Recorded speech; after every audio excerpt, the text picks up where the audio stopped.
I believe the ladies from Spoop Hour are ready to rock and roll. Daniel has given me this thumbs up. So let us open up the thingy here. Oh,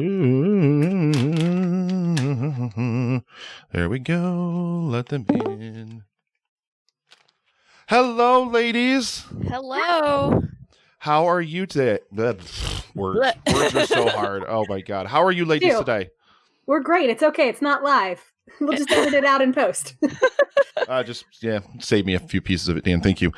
So before we get in, because you guys have a lot of fun stuff planned for us today, I know. So before we get into that, can you let us know a little bit about what Spoop Hour is all about?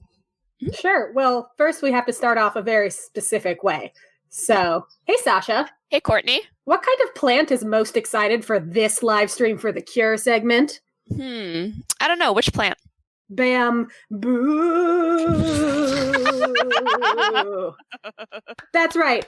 It's Spoop Hour. Spoop Hour. We are a paranormal comedy podcast hosted by two Halloweenies, as you can see on your screen. This one's Courtney. This one's Sasha. We are on the internet at Spoop Hour on Twitter and Instagram. You can email us your firsthand ghost stories, pictures of your pets, anything spooky that's happened to you ever in your life, weird dreams you had, and that's spoophour@gmail.com. Mm-hmm.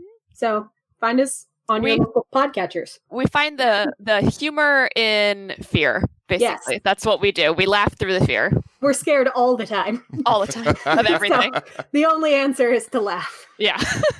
So here we are. Yeah, I mean, especially these days, I don't think we can really do anything but. Ladies, you have a whole bunch of fun stuff planned for us today. So what have you got? What have you got in store for us?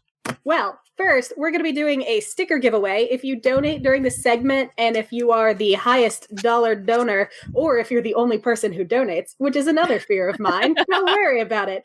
You will get the complete set of Chunky Cryptid stickers. Look how cute they are. Ooh. You got a jackalope, you got a mothman, got a chupacabra, and you got a Jersey Devil.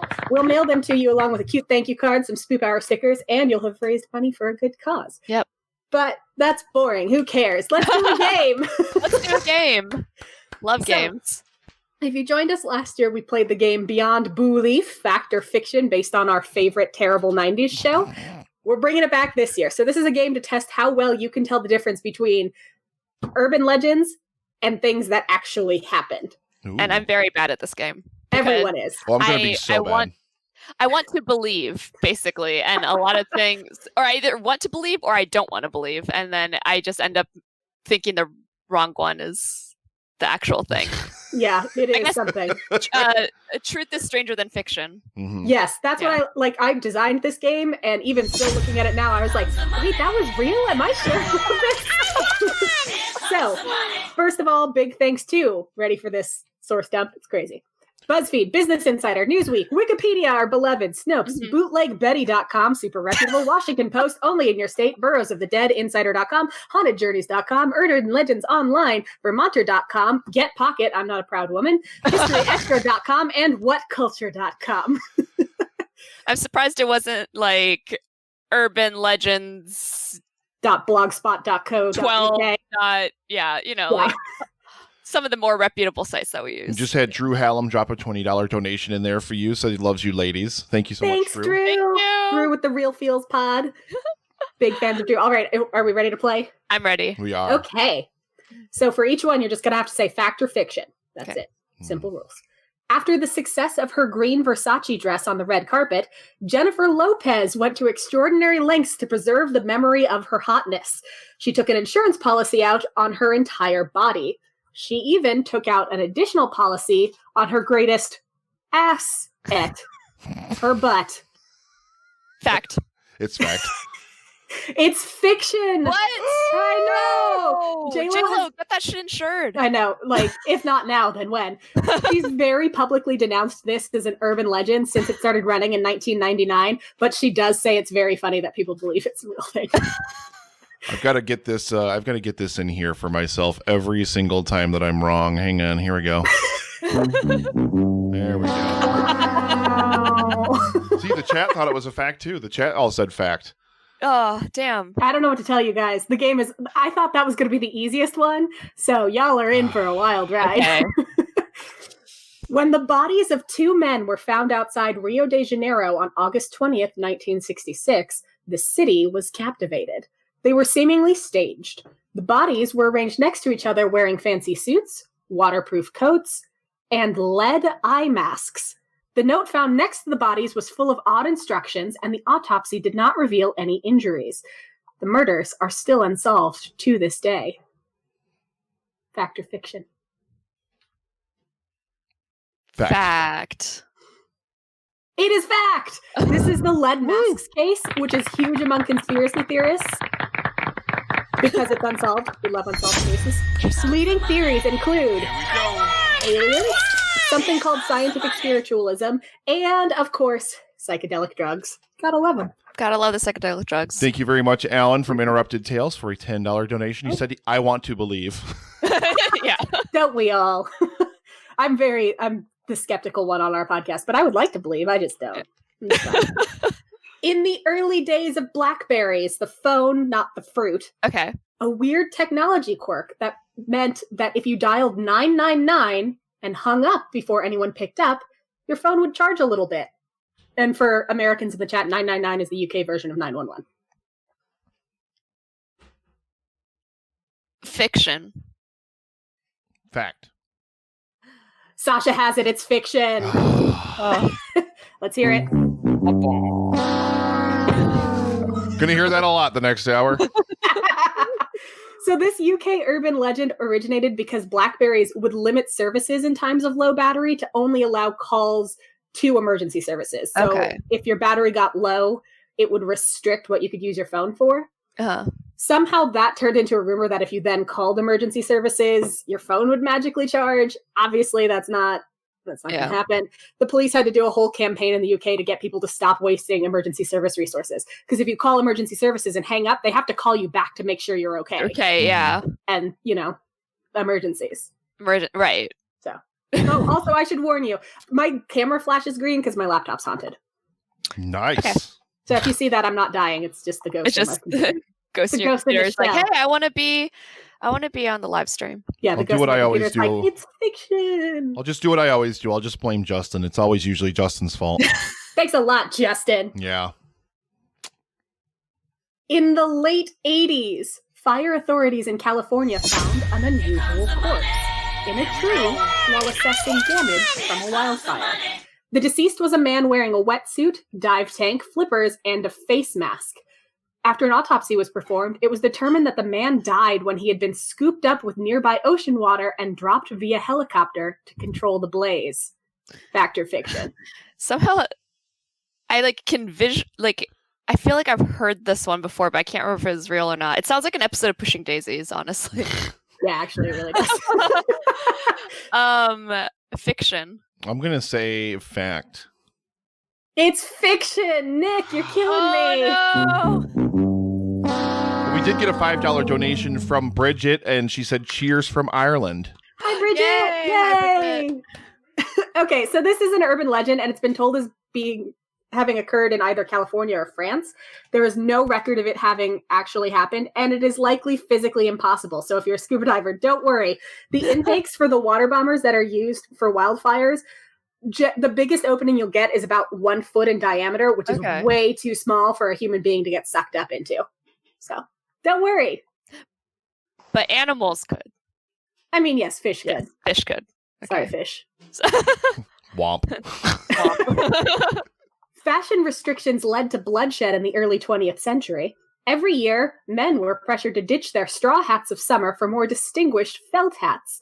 In 1922, riots broke out and thousands were injured as a result of the right to wear whatever hat you wanted. Fiction. Fiction. That sounds fake. It's fact, you guys. The straw hat riots were a real thing that happened.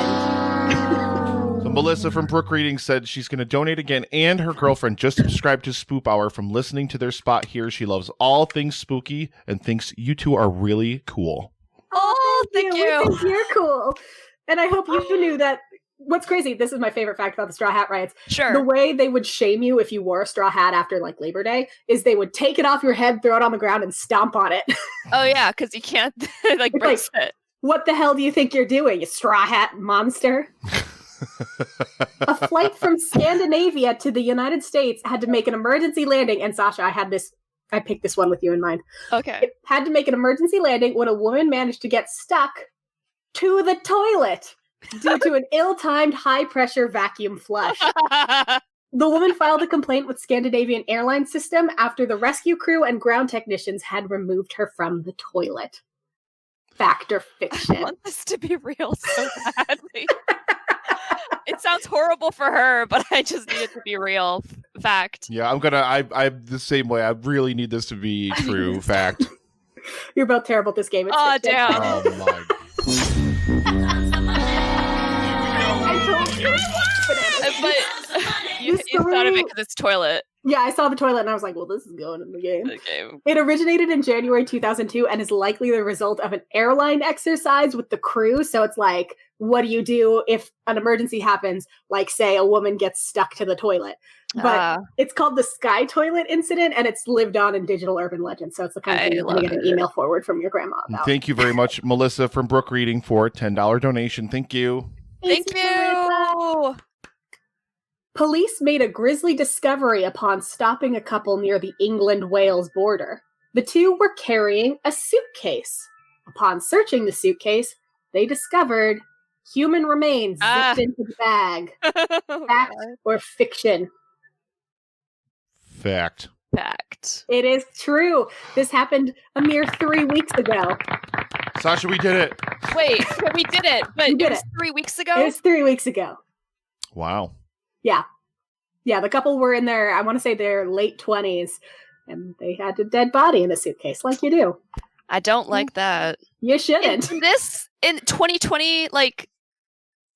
May 2020, I think it was on the 7th or 8th, somewhere around there. One of my murder groups posted it, and I was like, well, I know where this is going.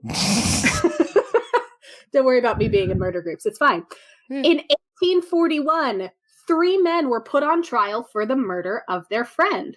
Purportedly, their friend was very wealthy, and the brothers were accused of having murdered him to obtain his money. But the trial came to a grinding halt when an unexpected witness appeared. The murder victim, who wasn't actually dead. Fact or fiction? Fact. I want this to be real. I'm going to say fiction. Nick, come on, it's fact! Oh, damn. You ready for the fakest sounding true part of this story? Defense attorney was young Abraham Lincoln. Oh, Ooh. wow. Yeah, so it's the tale of the Traylor brothers and Archibald Fisher. So, look that up. It's crazy. I really enjoyed Young Adventures of Abraham Lincoln. A chance meeting with an opera singer turned into inspiration for a factory worker and German immigrant living in New York City in 1912. When the two talked women's undergarments, like you do, the man applied his factory know-how, and thus the bra was pioneered by a man named Otto Titslinger. Fiction. I also believe that's fiction, yes. It is fiction. Yay! Yay! This came from an old-timey collection of, like, comedic essays. The guy who invented the modern bra did not have Titslinger in his name. He really should have, though. Like, that should have been... Realistically. Yeah. Titslinger. And the story was, like, super believable. Allegedly, the opera singer was like, I hate wearing corsets because it makes it hard to do opera singing because I need to breathe. And he was like, I know what to do. And he made a bra. You know. As you do. As you do. I invent the bra at least 3 times a week. Titslinger. Legally changing my name. A Los Angeles native built his own flying contraption using only a lawn chair bought from Sears and 45 weather balloons. The man successfully flew thousands of feet in the air and was eventually fined by the FAA for disrupting air traffic. Fact or fiction? Let's say fact. I'm going to say fact as well. It's a fact! Yay! We did it! Yay! This real-life Up starred Larry Walters, who was 33 and a Vietnam War vet. He had wanted to fly to his home in the Mojave Desert in his lawn chair. Awesome. He got up so high, too, because like he got to like air traffic levels, which is why the FAA got involved. Can you even imagine being up that high in a lawn chair? Yeah, no, that's what's scary is when I like it occurred to me like, oh, in a lawn chair. Like I fall out of lawn chairs on the ground. Like my family had the ones growing up that had those like plastic lines. Yeah. And yeah. you know, your butt gets stuck in them because the line things separate, and then you're like, oh no, I'm trapped. Now imagine you're 30,000 feet off the Why? ground. People. God. A small town north of Sydney, Australia, saw a birth rate 3 times higher than the average for the rest of the country for an unusual reason. The small town was on the route of a major railway, and the overnight mail train always stopped at the same time, 4 a.m., meaning that every day at 4 a.m., the train would sound its whistle. The townspeople felt that this was too early to get up and too late to go back to sleep, so they found other ways to occupy themselves. And thus, baby boom. Fact or fiction? I mean, I'll always vote fact for just sexual escapades. For him. Yeah, I'll say fact, though it sounds very outlandish. It's fiction, but it is damn. my new favorite urban legend. It's too early to be awake, too late To go back to sleep. What do you want to do? Both of my roommates came down while I was doing this game, and I was like, you guys, have you heard about this? Anyway, there are variations on this story. My favorite one is set in New England, where it's not a train, but a steamship that has the terrible foghorn on boats. Oh, my. Oh, and it's like, well, I guess we got a bone. But it is partially based on other rumors that are linked to a factual event, which is the Northeast blackout of 1965. But there's no actual reported evidence of there being a baby boom after that. People were just like, well, it was dark, so we assume they boned. They didn't have the internet. What else are we going to do? Right. Oh, my. My God. Procter & Gamble landed in hot water when their Moon and Stars logo was found to bear a striking similarity to a satanic symbol. But when confronted with the evidence, the president of P&G refused to redesign the packaging. On a morning show, he said that, quote, there are not enough Christians in the U.S. to make a difference. Fact or fiction? Oh, God, I don't know. I'm like actually throwing me for a loop. Fiction. Fact. Nick, you did it! It's fiction! I won! Yay! Yay! Sasha, we literally talked about this like 3 weeks ago. That's why. Okay, so I was like, that's why it sounded familiar. It sounds familiar, and I think I was thinking about the Snapple incident too. Yeah, the Snapple incident was also we talked about this. Yeah, this happened in the 80s because the Procter & Gamble logo did used to have a moon and stars, but it had no satanic affiliation. The daytime story that broke the story never had the president of Procter & Gamble on, and he absolutely did not say, I'm giving most of the profits to the Church of Satan, and also, screw you, Christians, there's not enough of you to make a difference. Yeah, I don't know why I said fact then. Yeah, even when he said where there's not enough Christians to make a difference, I was like, that sounds like something your grandma forwards to you. Yeah, maybe not my grandma. My grandma's pretty smart. No, she my grandma, who doesn't use the internet. She got AOL Instant Messenger once. That was a terrible time for all of us. When American Airlines Flight 587 crashed in New York, not one, but both of New Jersey's winning Pick 3 lottery combinations featured the numbers 5, 8, and 7. Fact or fiction? Fiction. Fact. It is fact. Nick is crushing you, Sasha. Wow. Nick is the new host. Sorry, I'm firing you again. That's fine. You fired me before. I've always made my way back. It's just a super weird coincidence, but the winning numbers that day were 587 and 578. Interesting. Towards the end of the Cold War, Mao Zedong offered an unusual gesture of friendliness to then National Security Advisor Henry Kissinger. The two were talking trade agreements when Mao offered to give the United States 10 million women as a gift. Fact or fiction? 10 million. Fiction. 10 million women? 10 million women. Fiction. Fiction. It's fact. What the fuck? I know. I hate it.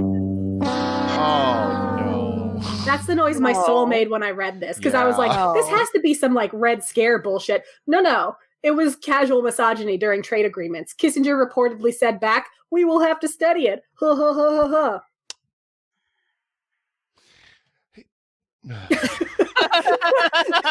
I don't know if I shouted it out, but Mario in the bar did make a donation just a moment ago. Thank you. $22.39. So we're now at $14,565. We're $435 away from $15,000. Let's do it, guys. I feel the opposite about that, how I feel about this fact about Henry Kissinger and Malcolm. I was like this for a second, I was like, now I'm back up. I was like, wait, this is supposed to be a fun game, Courtney, but now I'm good. Yeah. Let's do this. The Dudley family was rumored to be cursed after Edmund Dudley was beheaded for conspiring against King Henry VII. The sons of Edmund brought their curse with them to the New World when they established Dudleytown, Connecticut. Dudleytown was the site of calamity, including crop failures, business catastrophe, and murder. Making matters worse, the brothers found a mystical book they believed opened the gates to hell, and they eventually sank into madness. Dudleytown is now abandoned. Fact or fiction? Wow, I want this to be real. Fact. I'm going to say fiction. Nick's got it. It's fiction. Damn, I wanted it to be real so bad. Dudleytown does have a spooky reputation, and it is a real place. Okay. So in a way, it's true. But the spooky reputation is founded on a dubious connection because the Dudleys who founded Dudleytown are not the same Dudleys who got beheaded by King Henry VII. Okay. Most likely what doomed the town was that the soil was not suited for agriculture, so of course your crops are going to fail. Sure. And it was far away from clean drinking water, which you need to survive. Yeah. It was just bad planning. Okay. As ever, the real crime is city planning. Right. People were shook when a series of spheres with unexplained markings carved into them turned up in South Africa. The spheres were seemingly manufactured by intelligent beings and varied in size. The carvings were different on each sphere, prompting speculation that they had an out-of-this-world origin. Fact or fiction? I'm just going to keep doing this. Make it more spooky. Fiction. I'm going to also say fiction. It's fact! I told you! Sasha has known. I've been talking for weeks about how in doing this game, I was like, what the fuck is happening out there? Yeah. How is this real? So these are called the Klerksdorp spheres, which sounds like a made-up name, but it's genuine. They're the Klerksdorp spheres. And they have ufologists saying they're from aliens. And, like, you can look at pictures of them online. They're perfectly round things that have, like, elaborate carvings. But it's actually the result of just, like, a weird thing that naturally occurs with geology called concretions. And I read the Wikipedia page for concretions, and that's all I can say about it. It's something about, like, the way it gets compressed or whatever. It creates, like, these lines, and then, like, stuff breaks, and then, like, it gets round because of magic or something. And then because of magic. Yeah. Wikipedia geologists agree. It's magic. Geologists. 4 out of 5 geologists agree. These balls are magic. We had a $30 donation from Maca68. Thank you so much for the donation. Thank you. Nobody's donating 10 million women, though. Which is what we really want. Not yet. That's true. We'll see. The ghost of Mao Zedong is like, you rang? I don't know why he's like British in the afterlife, but here we are. I don't know how I'm going to collect them if they donate them, though. So I. Oh, that's true. It's probably like fairy gold, where like the next day it disappears, and if you like touch it to iron, it's like. Yeah. Fairy gold. Anyway, Lake Lanier in Georgia earned a spooky reputation due to a disproportionately high frequency of boating accidents and even mysterious murders. There's even rumors of a ghostly presence and an evil catfish that drowns divers and eats dogs. Those are just rumors. All of these are linked to the lake's origins. During its construction, families and cemeteries were displaced. Fact or fiction? I'm going to say fact. I'm going to say fact. This is cool. It's spooky. I agree. I think it's fact. It's fiction. Damn. Oh, I was like, no. I could envision like people and cemeteries and stuff being like pushed out of the way for like a vacation spot. Yeah. Well, part of it is, I should give you guys partial credit. It is a man-made lake, and it did displace a cemetery, but it probably isn't actually like cursed or anything. The high number of boating accidents and mysterious murders. People drink when they boat. Lake Lanier is known as a party lake. Okay. So it's really people just getting drunk around a body of water. And then when you get drunk around a body of water, bad things happen. Yep. No drinking boat. It's a simple rule. It's like another motor vehicle. Mhm. Don't But do it's it. one on a big body of water where you could drown and bad things can happen to you. Also, I love that it's called a party lake. A lot of sources. I read like 3 sources that called it a party lake. Party lake. I was like, oh. When the mayor of Stull, Kansas was murdered in the 1850s, so kicking it old school, the town fell into chaos. The Evangelical Emmanuel Church was taken over by the devil, heavy air quotes, and Satanists. Satan himself was regularly sighted within city limits, and townspeople regularly lost their memory for no discernible reason, earning the town its reputation as the gateway to hell. The Pope even adjusted his flight path after a trip to Colorado so he wouldn't fly over the cursed ground. Oh no. Fact or fiction? Okay. Oh my god. I I'm think not fiction. doing well at this game, but I'm going to say fiction. It's fiction. You both Okay, got it. Yeah. No, I was like, if this is real, Too much devil talk for it to be real. was like, I'll quit. You ready for what's the best part about this story? It started in a 1974 edition of the University of Kansas's newspaper. So it was just college kids writing a spooky story. And then it got blown College up kids. into this whole satanic urban legend because college kids were probably around Halloween like, it'll be funny. Then let's go down to the party lake and kick it. But still never even had a mayor because it's a town and you don't get mayors in town or something like that. I think they had a governor, but they didn't have a mayor. Those Something. damn kids. They're like a little council, town council. Standing on my lawn saying they see Satan every time. When a strange woman showed up in the village of Almondsbury in southwest England, locals were transfixed. She spoke an unrecognizable language and was dressed in dusty and well-used clothes. Weeks later, she was identified as a lost princess who had been kidnapped by pirates before escaping. But then, there was yet another twist. She wasn't a lost princess, but a servant masquerading as a lost princess to stick it to the aristocracy. Fact or fiction? Please be real. I think fact. Yeah. When you said mysterious woman into a small town, I was like, I mean, whom's among us hasn't been like the strange woman who's walked into a town? Yeah, I want this to be real. Fact? Fact, we stand a legend. Yay! No class war. This happened in the 1800s, and the successful bamboozling was perpetrated by Mary Baker, a cobbler's daughter. So this is one of the stories I got from Pocket, and like usually Pocket doesn't get my goat, but I saw like a lost princess in the 1800s, and I'm like, don't mind if I do. Listening. And then like, so the reason why she got found out, so she was speaking gobbledygook, like just making shit up. People were like, I don't know what language this is. And they were like, we can't understand you. Well, what makes it crazy and why they eventually believed that she was a princess was a sailor verified her identity. And he was like, this is a lost princess that I've heard about. And I think he was Portuguese. So he's like, she's speaking Portuguese. She wasn't. And she's this lost princess from this whatever island nation. Pirates got her and she got all dusty and whatever because she jumped overboard and now she's here. So then everybody was like, ooh, princess, let's treat her nice. So she got taken in by the aristocracy. They like dressed her up pretty, whatever. But then a woman recognized her and was like, I'm pretty sure her dad used to work for me.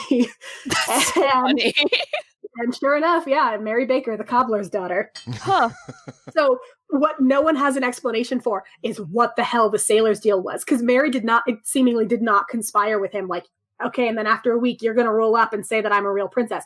He was just a dude who was like, yeah, she's a princess. I understand what she's saying. And that's so funny. My favorite. They weren't conspiring. No, he was just like so like solid on her bullshit that he was like, this is probably Portuguese, a language I speak. That's so funny. So much. I had a lot of fun making no, because like the last few weeks of us like recording, you've been like, I need to tell you all this stuff, but I can't because we have to wait for May 31st. And I came very close to telling you this one on our most recent episode. Funny. Because I can't even remember how we were talking about doomsday principles and how people just like believed someone who was like new in town. And I was like, oh, it's like that woman who was pretending to be a Brit, but I couldn't say it because you didn't know, but now you know, so we're good. In the 1940s, a Nazi defector earned the nickname Unsinkable Sam after he survived the sinking of his Nazi ship and took shelter on a British ship that had sunk it. Later in the war, that British ship sank, but once again, Unsinkable Sam survived. Finally, he was deployed on yet another British ship, which also sank, but Unsinkable Sam survived again. Best part? Unsinkable Sam was a cat. Fact or fiction?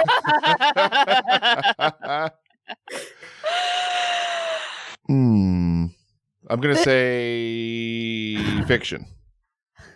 I bet this has like a grain of truth in it, but like you... Sorry, you guys froze for a hot second. Oh. I'm back now. Okay. What did you say? No, Nick, I will say that you're wrong no matter what you say. I will change history if need be. Oh, no. I like, okay, it's a cat. It's a cat. And he was also a Nazi defector. Yep. So he started out on a Nazi ship. Okay. So he's a Nazi cat.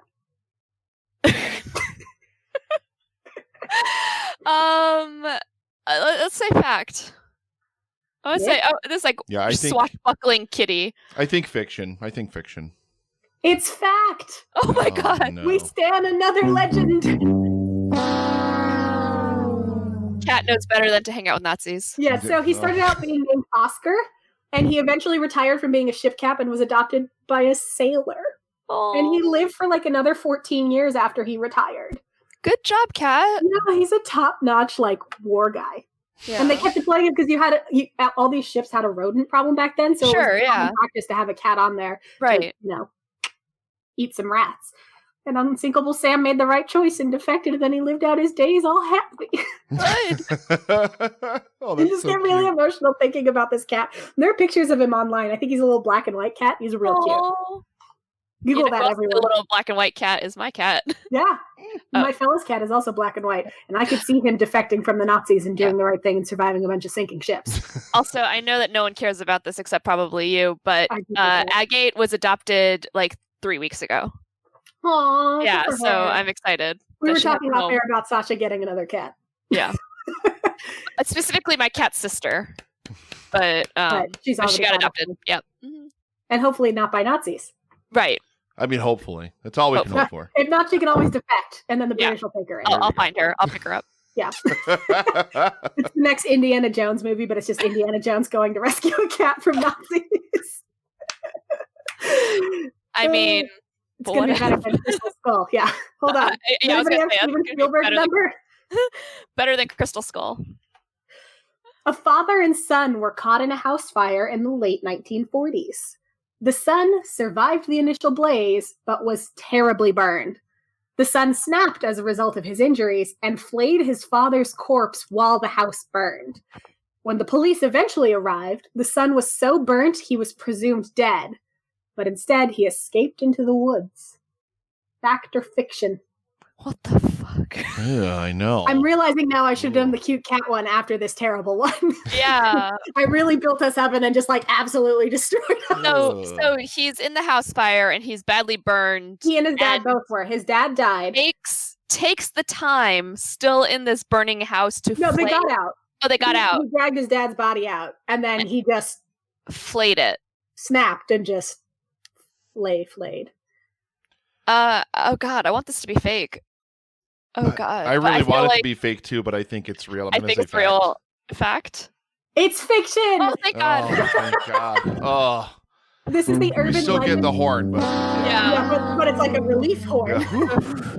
It's like the happy foghorn that means it's time to do it at 4 in the morning. It's like, the urban legend of the Charman, not to be confused with Charmander, a great Pokemon, outside Ojai, California spawns sightings every so often, usually among campers who see him approach their tents or claim to spy him hitchhiking, but there's no record of it actually happening. So it's just like the standard, like, who stole my golden arm? But it's a guy who was on fire and flayed his dad's corpse, which makes it horrible. God. Californian hikers, can't you just do who stole my golden arm like a regular person? Right. Also, what are you doing camping? I mean, camping in California is pretty fun. That's true. Yeah, I'll say that much. Fewer bugs. Yeah. Anyway. I like going up to Mount Shasta. Yeah. Anyway. I love diet soda.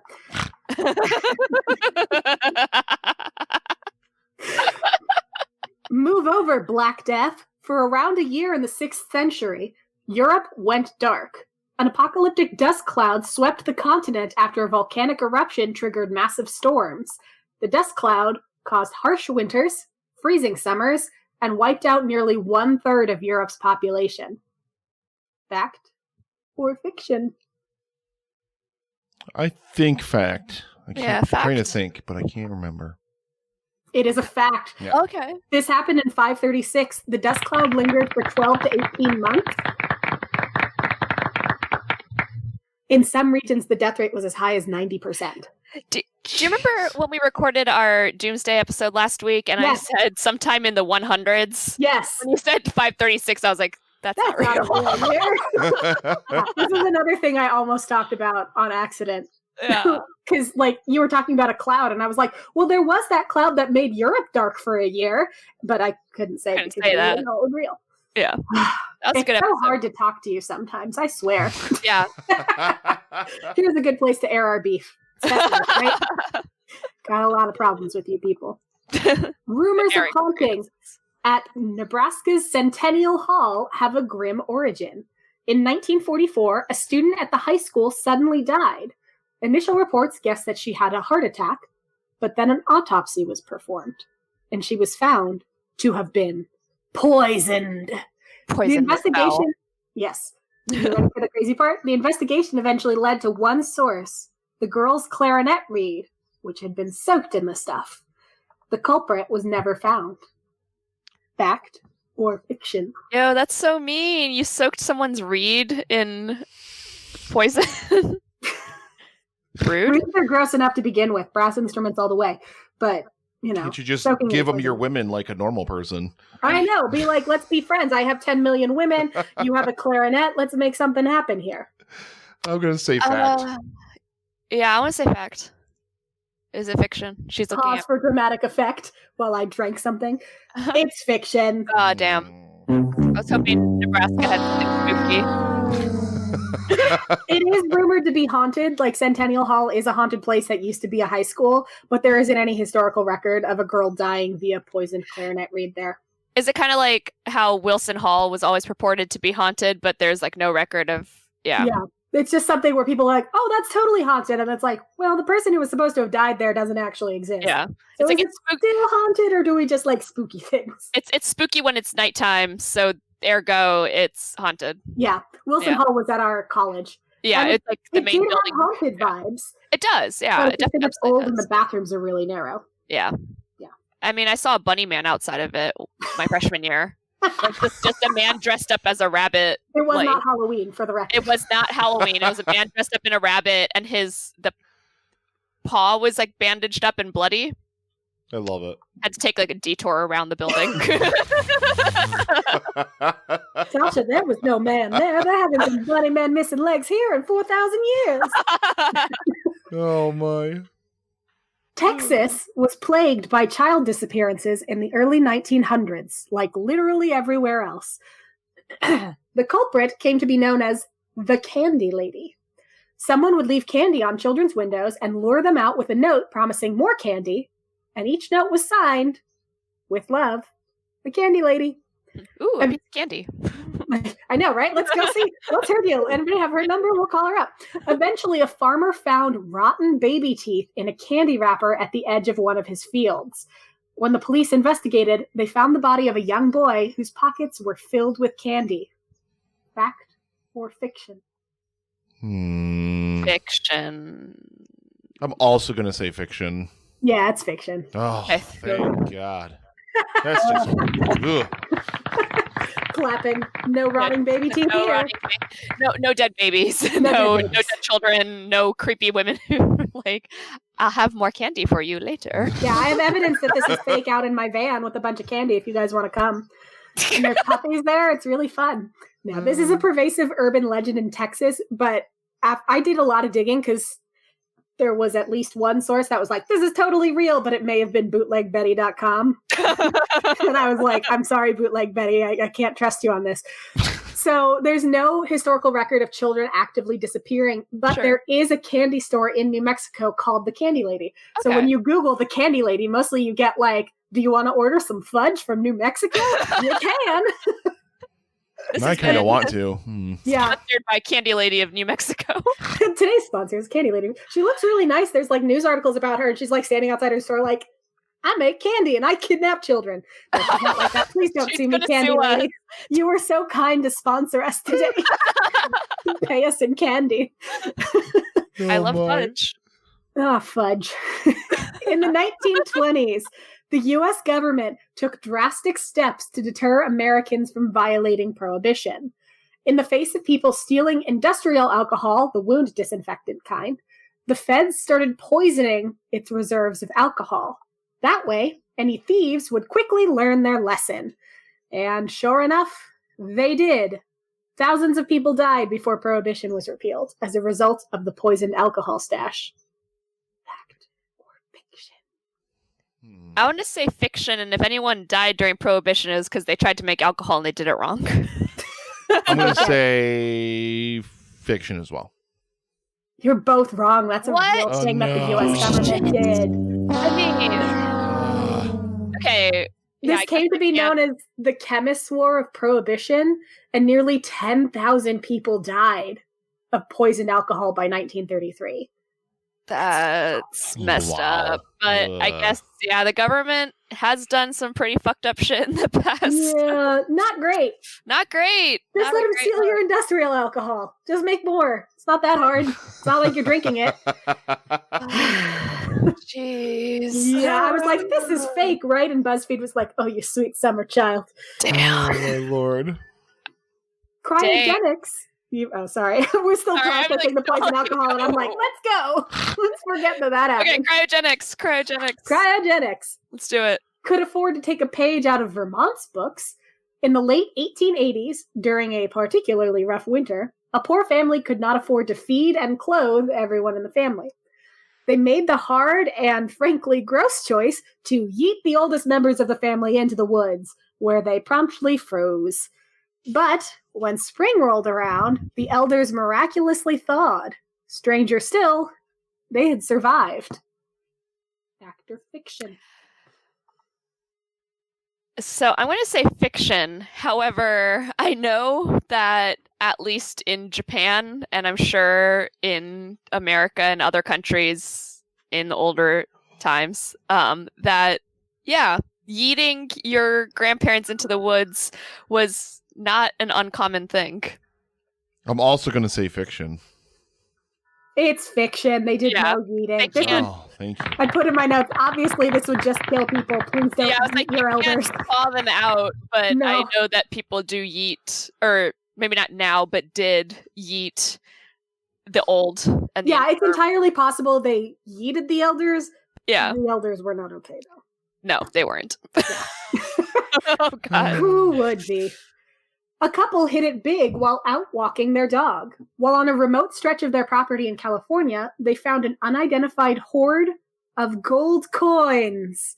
Upon assessment, the coins were found to be worth in excess of $10 million, and the couple became millionaires overnight. Ready for even more excitement? Sure. The gold was rumored to be the result of an early 1900s heist from the San Francisco Mint. Interesting. Fact or fiction? So, while I process this, when you were saying an unidentified hoard, I thought you were going to say unidentified horse. I was like, what? They literally hit it big because horses are so big. Horses are so big and unidentifiable. It's like a man walks into a bar and says, ouch. A couple walked into a horse and says, ouch. What it was? Did you give us a year? a time frame? No. The heist was in the early 1900s. I did not give you a time frame on the couple. This sounds fun. Can let's say real fact? Yeah, I want it to be true. Fact. It is true. Wow. Wow. I want that. Damn. So this is called the Saddle Ridge Hoard. And the couple is known only as John and Mary because they found it on their property and they were afraid that if they came forward and they were like, it's us, John and Mary Billingsham, their property would just be swarmed by treasure hunters, which makes sense because you find a gold coin hoard, everybody's going to want a piece of it. Right. So they ended up selling most of their so-called hoard through Amazon's collectibles store, and it was the first major sale of coins made through that medium. Wow. They did keep some for family heirlooms, but in 2014, which was a year, this all happened in 2013. So a year after they found the coins, the U.S. Mint came forward and they said this probably wasn't a result of the 1901 heist of the San Francisco Mint. Interesting. Yeah, because the coins were all of different denominations. And the Mint was like, if it had been us, it would have all been like the same, like $20 coins all the way through, but it was a bunch of different ones. But also, Saddle Ridge Hoard, not the Saddle Ridge Horse. No, but saddles, good call. Horses do go with saddles. That's so okay. I didn't realize that was so recent too. I know. I'm like, how did I not hear about it? I love people finding treasure in places that you don't expect treasure. I also love people finding dead bodies where you don't expect to find dead bodies. Like that story sounds like your great grandma who had the dream about the girl buried in the backyard. My great grandma's cousin. So my great grandma was a super religious woman. Basically raised that side of the family in the town from Footloose. Like literally, we're not allowed to dance, go to movies, whatever. But her cousin, when her husband died abruptly, and it was back in the day with the Great Depression where nobody trusted the banks, and he had buried a bunch of money, and she was like, well, I'm never going to find this. But that night she had a dream, and she dreamt that her husband came back, grabbed her arm, and led her out to the backyard and pointed at a spot. And the next day she woke up, she went out to that spot, she dug, sure enough, found all his money.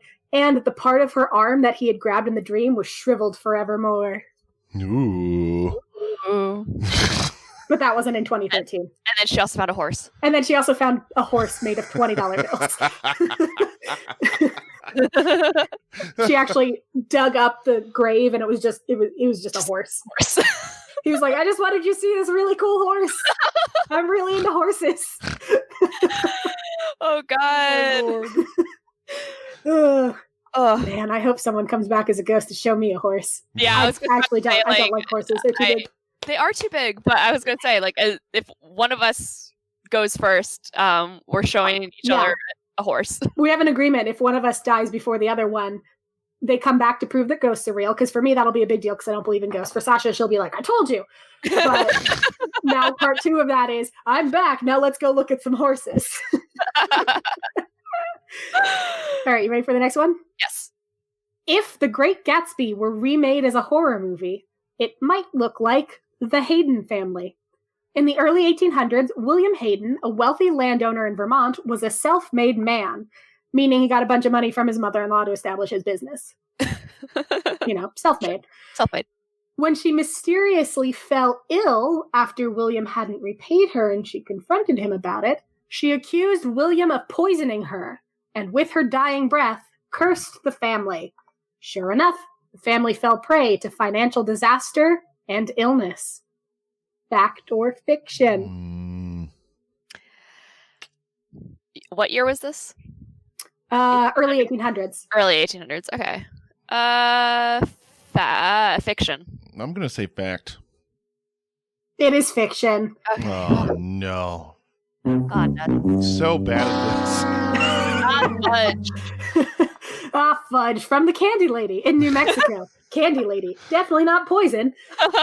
So William Hayden was a wealthy landowner, and his house is now on the Register of Historic Places, but there is no record of him poisoning his mother-in-law and thus getting cursed. Okay. So,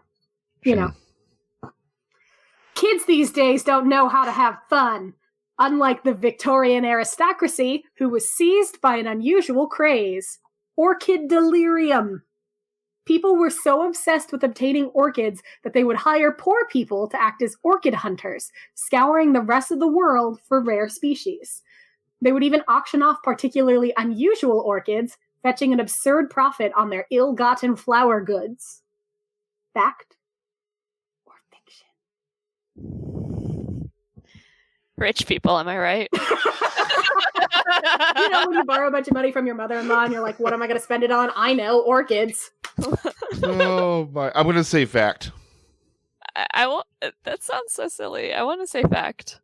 Just It is a fact. That's The real thing that happened. And like, why. don't get me wrong, I love orchids. I think they're very pretty. I Yeah, once killed and then revived an orchid by ignoring it. sure. I killed it by caring too much. I revived it by ignoring it for half a year. Yeah. It's fine. I just love things too hard. I'm like that monster who's like, I would love it and squeeze it and call it George, but with plants. So orchid delirium gradually died down, but in 1973, so over 100 years later, the Convention on International Trade in Endangered Species of Wild Fauna and Flora nailed the coffin shut by banning the practice of wild orchid collection because it was still happening to a degree that they were like, we got to shut this shit down. God. Because they were harvesting the world for orchids. It's Oh my lord! All rich right, people, am I right? rich people. This is what the Saddle Ridge Horde really spent their money on. They were like, give me orchids. All right, this is the last one. Okay. You guys ready? You can redeem yourselves. Footloose may have been right, as one town found out centuries ago. The townspeople were seized by an uncontrollable urge to dance. They danced for days before suddenly dropping dead, typically of exhaustion, heart attack, or stroke. Ultimately, around 400 people were seized by this terrible dancing affliction. Fact or fiction? My favorite they thing is that we're all just dancing now. Yeah, so they couldn't stop dancing. Could and then not stop they all dancing. died. Just it started with one person just abruptly started dancing, then everybody kind of started abruptly dancing, and then a bunch of people died. Let's say fiction. I'm gonna also say fiction. You did not end on a high note. It's fact. Oh no!